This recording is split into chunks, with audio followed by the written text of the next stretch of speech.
Peut-être tétanisé par l'importance mathématique d'une rencontre Vallon pour le maintien, Muret aura relativement subi dans son entame de match face à Saint-Jean. Les Toulousains se procurant d'abord leurs opportunités sur corner avant que la volée de Justin sur une remise de Ndiaye n'ait tutoyé le poteau de Taider. Et ce n'est qu'après le premier quart d'heure qu'enfin les locaux se libéraient un peu de l'étreinte adverse. D'abord sur une première tentative de Gracier, avant qu'un centre côté droit d'Ounzar ne puisse trouver preneur.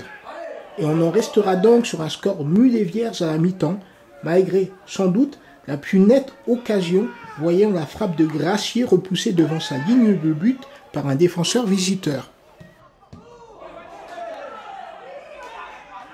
C'est un match de fin de bas de classement, un match compliqué, un match avec beaucoup de duels.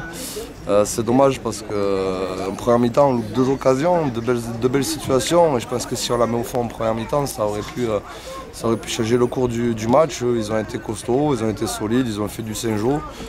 Très dangereux sur coup de pied arrêté. Après on n'a pas réussi à trouver la clé pour la mettre au fond. Voilà. Après, quand on ne peut pas gagner les matchs, ce qui est bien, c'est ne pas les perdre. Il y a beaucoup de jeunes dans cette équipe, donc on en continue d'apprendre, même si c'est une saison difficile. Et puis, on va aller la semaine prochaine à Albi pour essayer de prendre 4 points. Mathématiquement, franchement, moi ce que je vois, c'est que ça fait 4 matchs qu'on est invaincus. Donc voilà, on continue notre progression. On allait déjà gagner à Auch, on allait gagner à Luzenac. Bon, c'est plus compliqué à la maison, c'est sûr. Maintenant, bon, ben voilà, il va falloir faire encore des résultats pour pouvoir se sauver le plus rapidement possible. C'est à nouveau les Toulousains que l'on trouvait dangereux aux abords de la surface adverse.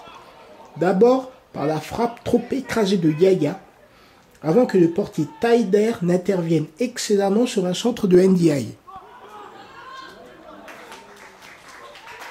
Côté muretin, seul Anthony Aversa, peinant à se retourner devant Fenech, faisait peser la menace dans le camp toulousain. Car peu d'autres situations devant les buts pour conclure cette confrontation globalement plutôt fermée, où à l'image d'un impeccable de Mamadou Silla, les défenses auront régulièrement pris le meilleur sur les attaques. On s'attendait à un match difficile. Déjà on joue à l'extérieur. Voilà, un match compliqué de fin de classement et important aussi pour la suite du championnat. On l'a vu, beaucoup de duels, un jeu très haché. Maintenant, le point positif, c'est qu'on maintient notre score à 0, on ne prend pas de but, voilà, on prend 2 points à l'extérieur. Ouais, c'est sûr qu'on n'avance pas, maintenant on reste confiant, on est dans une bonne dynamique. Voilà, on sait que de toute façon, il va falloir aller chercher des victoires, à commencer par le week-end prochain où on reçoit Luzenac. Voilà, on avait fait un bon match à l'aller et on avait perdu. Voilà, là on va être revanchard et on va tout faire pour prendre les 4 points. Complètement. Malheureusement, on s'est mis dans une situation délicate.